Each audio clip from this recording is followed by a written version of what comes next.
Return to sender. Return to sender. I gave a letter to the postman. He put it in his sack. He's alive and well and living in the outskirts of Buffalo, New York. That's Elvis Presley. Oh, that was Tom Hanks. Return to sender. I was reading on some blog. Hey, you got Talk Back with Sulak right here on News Talk 1110 KBND. I was reading some blog that in this comment section, this guy, there's still a certain segment of this population that thinks Elvis is alive and well. And he just didn't want the hassle of being. And he's living in Bend, Oregon. Is he here in Bend? Don't tell anybody. I had no idea. Well, if you listen to Coast to Coast, George Nora gets those callers every now and then. Right, he does. All right. Chris Sulak, first show, give me a call. Talk Back with Sulak. It's what it's all about. You talking back. Your opportunity to talk to all Central Oregon. Get your opinion out. Just get your thoughts out. Why not? It's a forum for you. 585-3542, 585-3542. If you're just joining us earlier in the segment here, we were talking about make local habits. You see those bumper stickers? They're everywhere, make local habit. Inevitably, there's another bumper sticker that says global warming or global warming, and they're just all over the place. And I started thinking about this after reading this rant and rave about how this guy was making a point by saying he gets out of his Subaru, his coat is made in Vietnam, blah, blah, blah, but at least he shops at REI, which is local. I'm thinking, it's impossible. You can try to make local habit. Yeah. But how can you make it? If you go to Lowe's, it's based where? In Chicago? Right. I mean, you can't totally make everything local. I mean, it's a nice thought. But Julia, you have something to say. You give me this. Well, I do. Only because, I have my cooking show, and I very much am a supporter of if you're going to go out to eat, right, that you patronize the local restaurants, not so much the chains, not so much, because a lot of these local restaurateurs will buy local produce, local products to make their food, so that the money that you're paying for your meal not only pays the employees that are local, it pays for the Absolutely. products that are grown locally. Absolutely. So that is my take on it, and I support that. Yeah, and it's good in theory, but as you pull up to a local restaurant, you're pulling up, maybe not in your case, but in a lot of people's case, a Honda or maybe a BMW. A Vespa. Or a Vespa. There you go. You have a Vespa, don't you? Yes, I do. You still ride that around? Absolutely. You're a maniac. I remember when you first got that. It's crazy. Here's a local stimulus ahead, idea for you. Let's talk about local restaurants. My wife says that every Friday night we have to go out and eat. Okay, guys, you score points with your wife, make a wife date every week, go out and support a local restaurant. Mm-hmm. There you go. Stimulate the economy. Yep. Do you, I agree. No, I agree. make your wife happy Yep. and keep the money local. Happy wife, happy life. That's right. If the boss ain't happy, nobody's happy. happy. But here's another thought on this make local habit thing. I got an idea. How about we make jobs a local habit? Let's get into the habit of creating jobs, job creation in Central Oregon. I'm telling you, our hands are tied by the state capitol in Salem. Telling you can't. As a realtor, I've gotten into so many heated debates with people about where you can build, where you can't build, what zone here, what zone that, and inevitably from the far left it comes down to, well, we're protecting that from. I'm thinking from what? From ourselves? We can't be good stewards of the land? The left doesn't give you any credit. This woman, there's a guy I know, west of town, has 270 acres.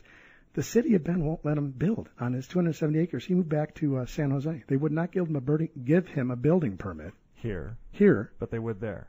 Well, he said I'm going back to San Jose. What was their reasoning? Because it's zoned in it's all about zoning. Yeah. But I started thinking about this, and it's his land. This is the United States of America. He should be able to do what he wants, obviously within reason. He's not going to build a amusement park there if it's not zoned that way. But this guy wants to build one structure on 270 acres. And the city and the powers that be are fighting him tooth and nail. He has $250,000 worth of legal bills so far. And he says, I'm done. He did go back.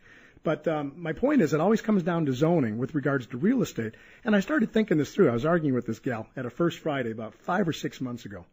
And I started thinking, well, when we first came out here, we being Central Oregonians, back in the turn of the last century, 1900, there were trees downtown. There were pine trees, and the land was bucolic, and that's why we're all here. It's 285 days of sun a year, and blah, blah, blah. But they still put up Wall Street and Bond Street, and it's still here today. We're not terrified and running from the place because, my God, it was zoned nothing before we zoned it. And so I think it's a little draconian that people are telling us what we can't or cannot do with our own land, and thus it's a trickle down. You can't build this business here. You can't do this this light industrial. You can't. It's always no, no, no, can't. There's no tax breaks.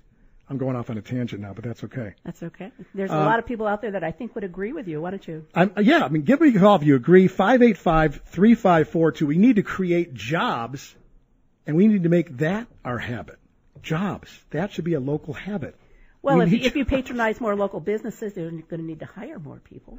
Absolutely. Well, let's talk about the land use planning issue here. Senate Bill 100 created the land use planning laws in the state of Oregon, and Big Brother essentially is going to ensure that the pristine, beautiful nature of the state of Oregon is saved for future generations. And so you have that argument for land use planning, and then you've got the local businessman saying, I just want to do this and create jobs, and I can't because it's, industrial class whatever, and it doesn't fit your mold. Right. And then you've got the city of Bend that's trying to grow the urban growth boundary to kind of what you're talking about.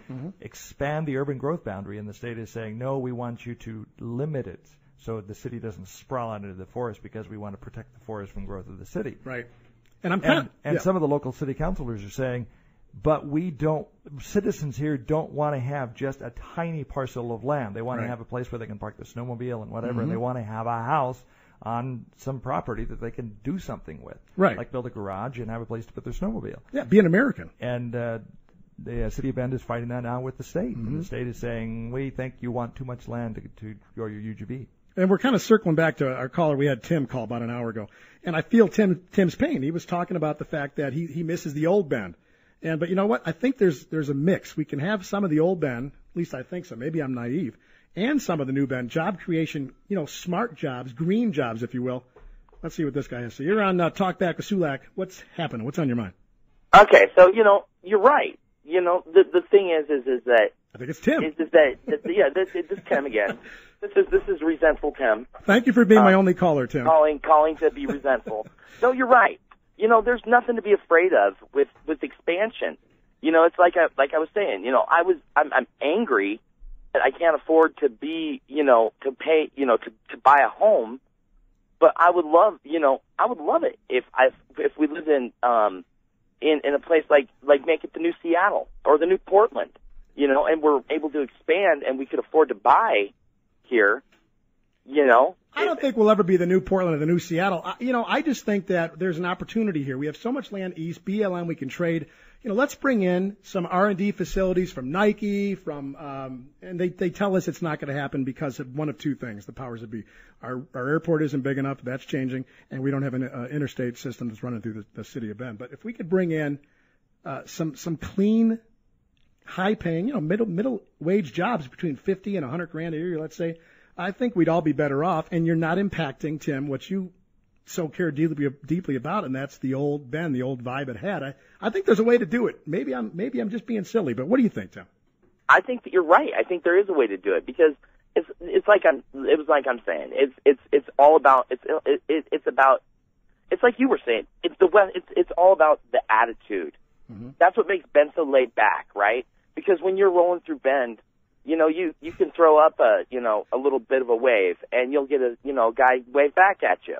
Right It's a friendly sort of place. People get irritated. They've had to put in roundabouts because everybody's so polite here that they'll let you go first. Tim, and it gets annoying at stoplights. I understand.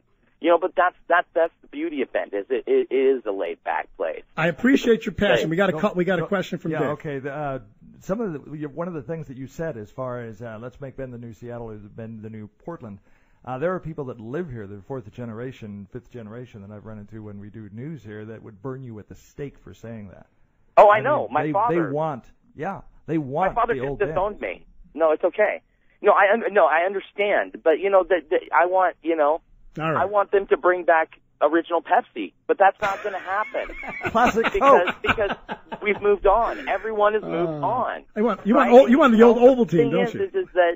Is that as long as you keep the spirit alive, right. Maybe if the Bendites would come together and say, hey, wait a minute, let's teach these people how to be laid back. Let's teach them how to be able to sit back and look at that fantastic sunset that we had last night while I was fishing. it's the view that I grew up with. I've been to Tucson, I've been to all over the West Coast. I've been back east. I've never seen anything as beautiful as the Cascades. Oh, it's gorgeous. It's a gorgeous place. Snow-capped mountains year-round.